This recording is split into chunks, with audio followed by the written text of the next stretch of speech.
Assalamualaikum warahmatullahi wabarakatuh. Saya Nabila Firel Khansa dengan NIM 25101162200027.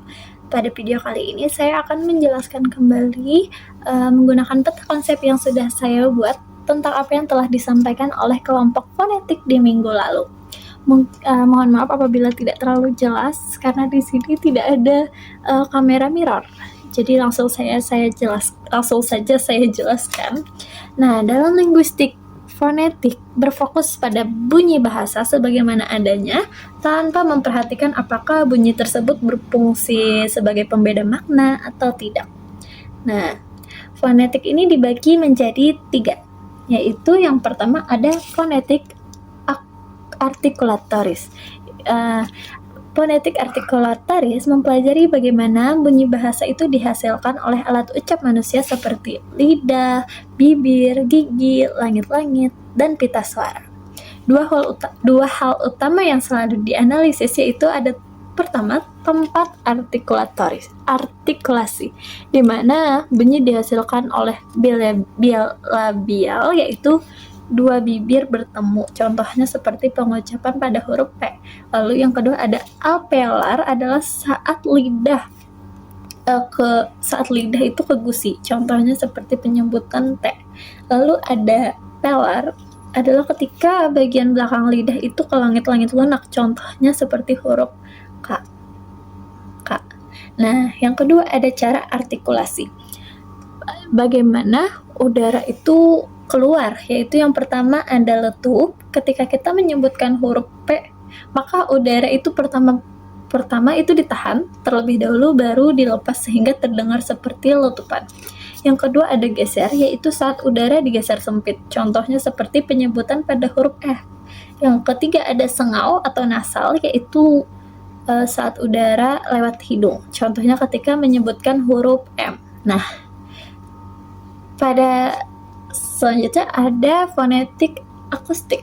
Fonetik akustik mempelajari bunyi bahasa sebagai gelombang suara yang merambat di udara seperti frekuensi, intensitas, dan tekanan bunyi.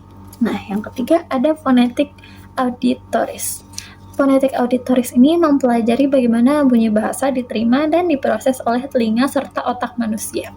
Tetapi dalam kajian fonetik ini kita akan lebih banyak menggunakan fonetik artikulatoris karena di sini kita membahas tentang bunyi yang diucapkan begitu. Lalu kalau kita lihat dari contoh kehidupan sehari-hari, maka bisa dicontohkan seperti saya ketika berbincang dengan seseorang. Ketika saya berbincang, maka saya akan membunyikan menggunakan alat ucap, lalu itu bisa disebut sebagai fonetik artikulatoris. Tetapi ketika saya berbincang, maka saya akan ketika saya bersuara atau menyampaikan sesuatu itu terdengar gelombang-gelombang suara atau tekanan suara, itu disebut sebagai fonetik akustik. Tetapi ketika saya berbicara lalu itu tersampaikan di telinga pendengar atau tersampaikan kepada kalian, itu disebut sebagai fonetik auditoris begitu. Dan yang terakhir saya akan menjelaskan tentang transkrip fonetik.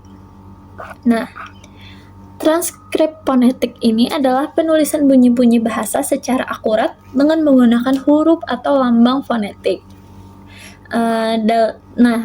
Pada dasarnya itu dibuat dari huruf alfabet Latin yang dimodifikasi atau diberi tanda diakritik karena jumlah huruf dalam alfabet Latin hanya 26 huruf.